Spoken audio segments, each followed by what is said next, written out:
All right. Good people, good people, good people.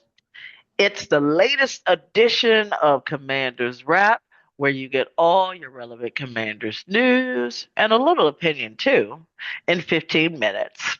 I'm your host, Dr. Wonderful, Doctor of Writing, Professor of English, and avid Commanders fan, joined here as always by my co host, Kevin Bain. Kevin, it is cold. We are in the middle of a winter storm. How are you and your family doing? We're doing good. Waiting for this snow and this ice to hit. How about you? We're all good. We're I'm in Mississippi. My family and all, and right now it's just rain. So we'll see what it winds up turning into. But I'm very glad that you're certainly safe and sound, along with your family and your kids. That's Appreciate that. most important. But let's jump into it, Kevin, because it's been a couple weeks, and we do have some news. Washington hasn't played a game in 2 weeks, and they still don't have a defensive coordinator. There was some flirtation, it seemed anyway, between the Commanders and Brian Flores, but Flores ultimately decided to return to Minnesota as their defensive coordinator unless he is hired as a head coach somewhere else.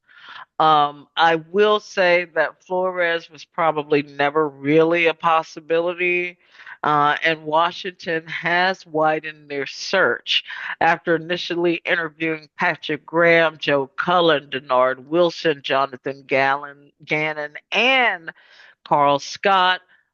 This past week, Washington interviewed Bears DB coach and defensive pass game coordinator Al Harris, which a lot of fans have been clamoring for. And they also interviewed current Steelers defensive coordinator Terrell Austin. Washington, in their defensive coordinator search, is certainly being thorough, if nothing else, Kevin. But what are your thoughts on the candidates thus far? Who's your number one now that Flores is gone? And when do you think this search will end? Yeah. I really, really wanted Flores. I've wanted him for several years, ever since he parted ways with Miami. But like you said, Dr. Wonderful, it was probably never really a real possibility.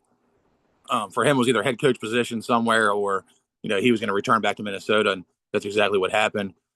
There's two guys that stick out to me. Both are kind of intriguing. It's Terrell Austin and Al Harris. Um, with Al Harris, it's kind of interesting, especially from a development standpoint. Players seem to love him. They rave about him. Defensive backs swear by him. He's currently with the Bears, and we've seen them not only improve on offense, but the defensive side of the ball as well. The Bears defense, that they definitely overachieved at times this year.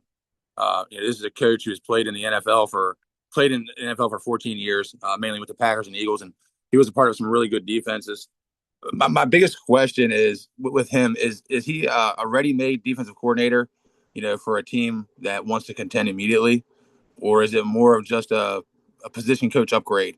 So I like Harris, but I'd be lying if I said I wasn't on kind of on the fence, especially with David Blau being a first-time offensive coordinator. Kind of assumed that Quinn would want to go with a veteran defensive coordinator that already has some experience. Um, Excuse me. I said Terrell. I meant Al Harris, not I meant Al Harris, not Terrell Austin. But that's who I really like is Terrell Austin. And if I was ranking, all the candidates right now, I think he's my number one. Uh, he's coordinated top 10 defenses.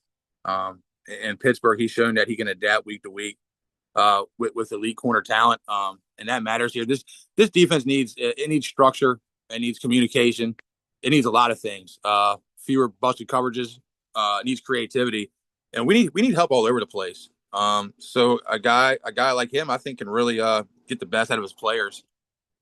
If it were to come down to Al Harris versus Terrell Austin, I know. It's like, are you leaning upside in development or experience and structure? and which one fits what Dan Quinn really wants to do.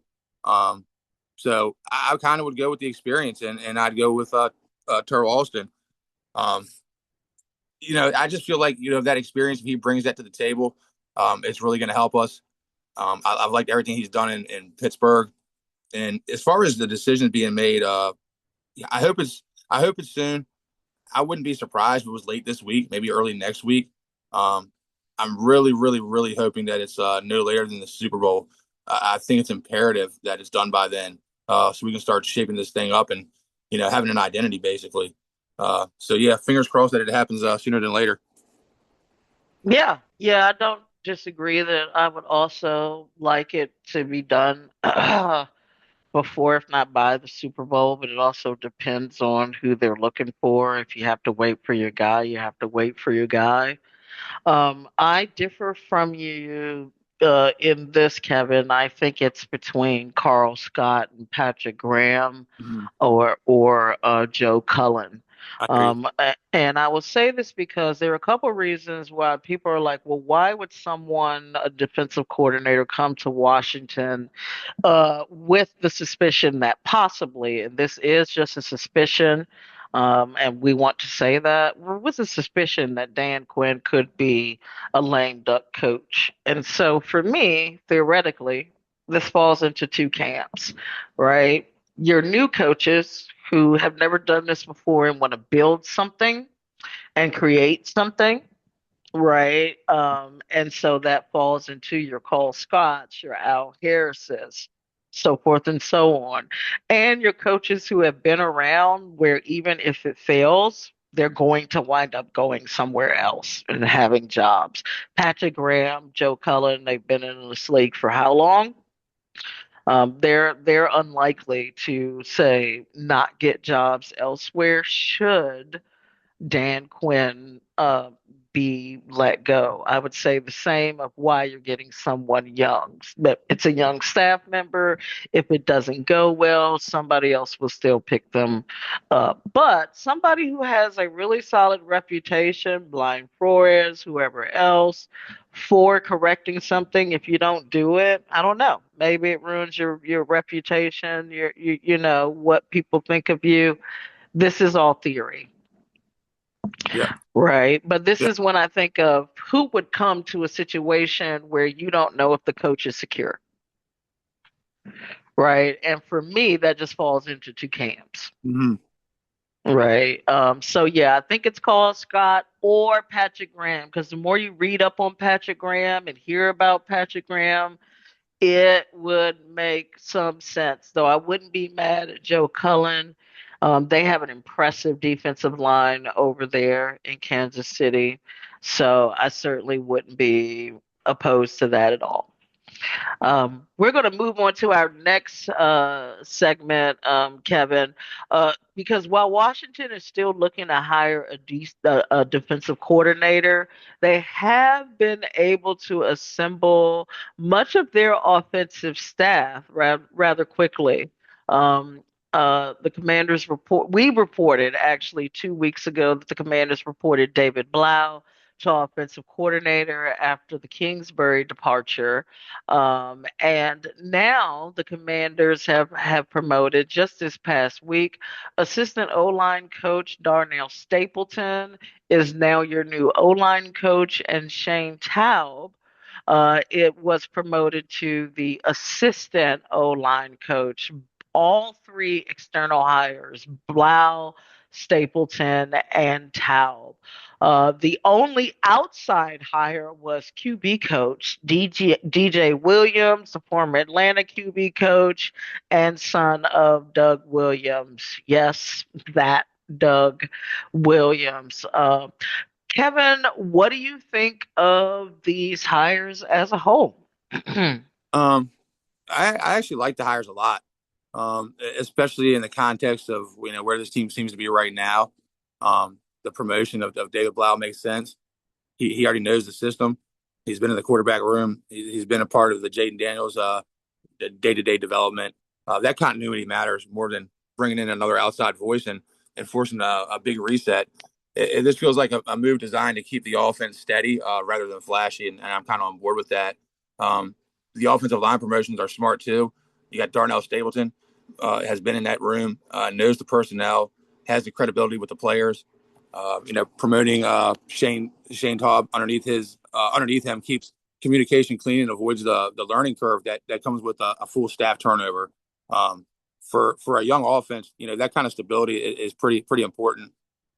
As for DJ Williams, I think that's the only outside hire, I believe so far.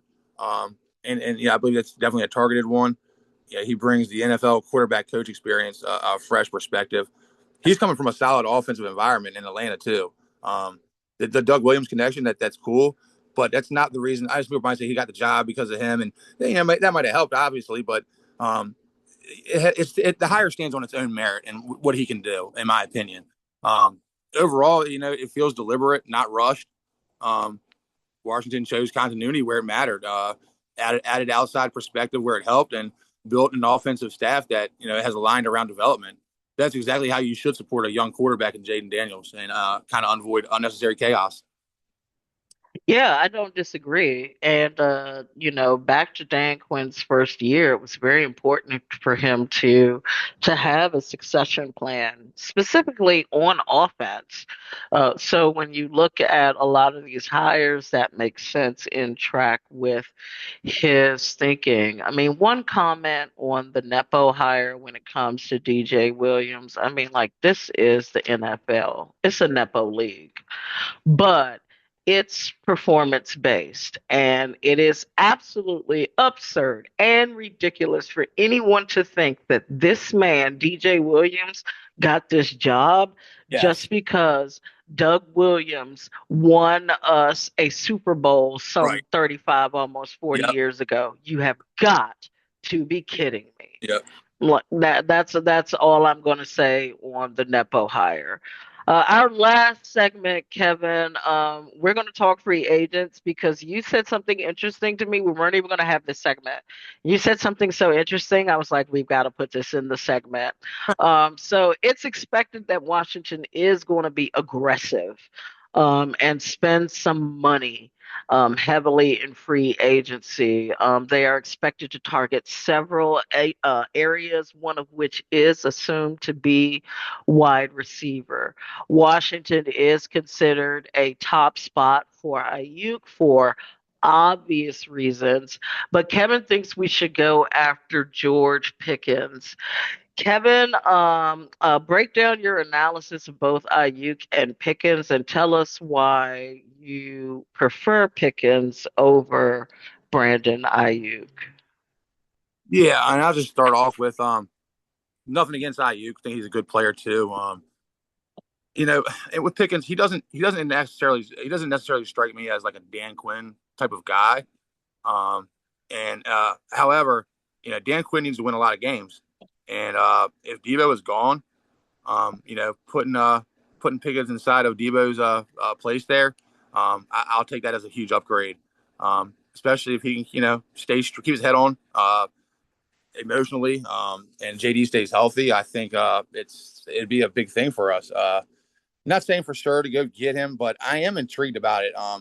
At the end of the day, even rookies and the second year players, they can be a big gamble. I have no objection of bringing Pickens in, on a short term deal. I know Dallas. I think they gave up a third round pick, and I want to say a 2026 third round pick, and I believe it was a fifth round 2027 fifth round pick. So they got him at a pretty good deal. Um, and look, Pickens is a guy. He's deep ball. He's got big playability. Yeah, I think what it was, he averaged 18.1 yards in 2023. He has a knack for those explosive plays. He's got excellent body control, ability to win those contested catches. He's a true downfield threat. Um, and like I said, if he can keep his head on straight, I think he's an asset almost in anybody's offense. He fits perfect in that air raid concept. A player that can stretch the field vertically while defenses stack stop underneath the concepts. If the Commanders dial up shots, Pickens can be that go up and get it type of guy. Um, Another thing too, Pickens has had inconsistent quarterback play in Pittsburgh. And then you look at where he went last year, went to Dallas, and you can say what you want about Dak Prescott, but Dak's actually a decent quarterback. He goes to Dallas and plays along CeeDee Lamb, and what do you know? He has whatever 1,400 yards receiving, 9 touchdowns, best year of his career. He's young. He's younger than Ayuk is, and I think that's why I would go with him. Now I get it with Ayuk. Listen, Hmm. he's a great route runner. He has those efficiencies, and he can be that deep threat guy too. And I know probably Ayuk is probably more favored to go. And the reason I say that is because the connection with Peters in San Francisco. He also has the connection with Jaden that all the way back to Arizona State they played together. So I get that. And then I know a biggest thing for me though is his injury. Hmm. He's had I think it was a significant ACL and MCL injury he had in 2024. Then he ended up missed most of the 2025 season. Plus the whole 49ers contract situation that became kind of complicated and kind of a mess over there. Um, and then acquiring him is going to be a lot more expensive. And it'd be a lot Hmm. and possibly draft capital as well. There are questions you bring a guy over like Ayuk, and is there enough room for Terry to still be here, or do we have to trade him? And yeah, I like the Pickens pick better. I hear you. I hear you. I actually, the 49ers, they voided Ayuk's guaranteed money. They'll try to move him, but I don't think anybody's going to trade for him, which means he'll be released. So I don't think, were we to pursue Ayuk, it would be paying him that money, right? I think the concerns about behavior are valid. I would say the same with Pickens, right? Ideally, let's just get them both. Yeah, hey, Right, I'd be right. for that idea. Yeah, but I honestly think the Cowboys could just franchise Pickens. You know what? You're So, very well could have. so Yep. yeah, I'm not sure Pickens is realistic because I've been thinking that the Cowboys could franchise him for the very reasons that you mentioned. He had an awesome season with them. Why not continue? Right, Yep. with that. So that's kind of where I stand on that. I think there are valid concerns about behavior or what happened when it came to San Francisco. They're paying you $30 million and you're not showing up to work regardless of the issue. What in the world, right? So that has to be figured out, but Washington has to address some things for sure at that position. We cannot go in with Terry and nobody else again. That can't be the route. We will not be successful, right? And I would argue that it's organizational malpractice if we don't somehow address the wide receiver area in earnest. Yep. In earnest. Um, but thanks as always for your analysis here, Kevin, on Commander's Wrap. We are going to be back, you all, February 8th, 2 weeks from now, to discuss any news coming out of Commander's Land, and hopefully, we'll have a defensive coordinator by then. That's what I'm certainly hoping, Kevin. So for Kevin Bain, I'm Dr. Wonderful, Doctor of Writing, Professor of English, and avid Commanders fan. And this has been your newest edition of Commanders Wrap, where you get all your relevant Commanders news and a little opinion too in 15 minutes.